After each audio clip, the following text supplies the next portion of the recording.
നമ്മൾ ഈ തീർത്ഥാടനം നടത്തുന്നതും ഇപ്പോൾ ഇന്ന് വെള്ളിയാഴ്ച ചിലപ്പോൾ ഉപവാസം നോയമ്പ് ആചരണമൊക്കെ ചെയ്യുന്നതും നമ്മൾ ഭക്തരായതുകൊണ്ടാണ്.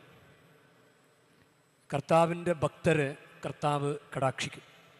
പ്രഭാഷകൻ്റെ പുസ്തകത്തിൽ 11-ാം അധ്യായം 17-ാമത്തെ വാക്യം, കർത്താവിൻ്റെ ദാനങ്ങൾ ദൈവഭക്തന് നിന്ന് ഒഴിയുന്നില്ല. കർത്താവിൻ്റെ ദാനങ്ങൾ ദൈവഭക്തന് നിന്ന് ഒഴിയുന്നില്ല. ഇനിയിപ്പോൾ നമ്മളിപ്പോൾ തീർത്ഥാടനവും ഭക്തിയും പ്രാർത്ഥനയും കുരിശിൻ്റെ വഴിയൊക്കെ നടത്തുമ്പോൾ ആരെങ്കിലും നമ്മളെ പരിഹസിക്കുകയാണെങ്കിൽ പ്രഭാഷകൻ 11:22 മറുപടി പറഞ്ഞാൽ മതി. എന്ത് കിട്ടി പള്ളിയിൽ പോയിട്ട് എന്ന് ചോദിച്ചു കഴിഞ്ഞാൽ, ഈ ഭക്തിയും കൊണ്ട് നടന്നിട്ട് എന്ത് കിട്ടി എന്ന് ചോദിച്ചു കഴിഞ്ഞാൽ, കർത്താവിൻ്റെ അനുഗ്രഹമാണ് ദൈവഭക്തന് സമ്മാനം.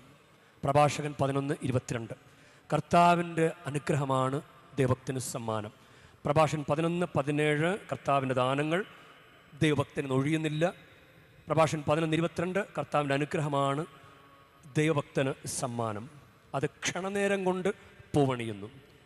ഈ പരിശുദ്ധ ബലിയർപ്പണം 1 മണിക്കൂർ സമയം നമ്മളിവിടെ കർത്താവിൻ്റെ കൂടെ ആയിരിക്കുമ്പോൾ ക്ഷണനേരം കൊണ്ട് പൂവണിയുന്ന അനുഗ്രഹങ്ങൾ, അല്ലെങ്കിൽ ഈ ഒരു തപസ്സുകാലം കൊണ്ട്, ഒരൊറ്റ ഈസ്റ്റർ കൊണ്ട്, ഏപ്രിൽ 20 ഈസ്റ്റർ, നമുക്ക് ഈ കുർബാനയിലും ഈസ്റ്റർ ഗിഫ്റ്റ് കർത്താവിനോട് ചോദിച്ച് പ്രാർത്ഥിച്ചുകൊണ്ടിരിക്കാം. കർത്താവിൻ്റെ അനുഗ്രഹമാണ് ദൈവഭക്തന് സമ്മാനം. അത് ക്ഷണനേരം കൊണ്ട് പൂവണിയുന്നു.